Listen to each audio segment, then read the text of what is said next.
আল্লাহ তাআলা আমাদের প্রতি যে আমানত দিয়েছেন, সেই আমানতটা সঠিকভাবে যাতে আমরা সম্মিলিতভাবে পালন করতে পারি, সেই বিষয়গুলো নিয়ে আমাদের আলোচনা করাটা জরুরি। সামাজিকভাবে অনেক দল সংগঠন হয়ে গেছে, কিন্তু বাস্তবতা হলো কোরআনের শিক্ষা হলো দল দুইটা। সংক্ষেপে আমি বলছি, সবার জানা বিষয় দলিলগুলো। কোরআনের শিক্ষা হলো দল দুইটা, একটা হলো আল্লাহর দল আর একটা হলো শয়তানের দল।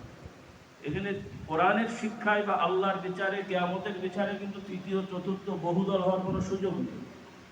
যদিও আমাদের সমাজে হয়তো বহুদল হওয়ার বিভিন্নভাবে সুযোগ থাকে, সেগুলো স্বাভাবিক বিষয়, কিন্তু ইমানের আলোকে মানুষের দল দুইটাই, হয় আল্লাহর দল অথবা শয়তানের দল।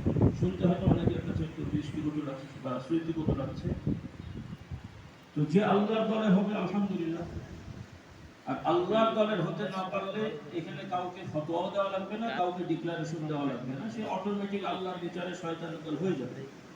তো আল্লাহ না করুন আমরা যাতে করে আল্লাহর দল থেকে সরে যে শয়তানের দলভুক্ত না হয়ে যায়, আমাদের সমাজের মানুষগুলো যাতে আল্লাহর দলে থাকতে পারে, আল্লাহর দল থেকে ফিরে তারা শয়তানের দলে চলে না যায়, আমাদের সন্তানেরা যেন আল্লাহর দল ছেড়ে শয়তানের দলে না যায়, এই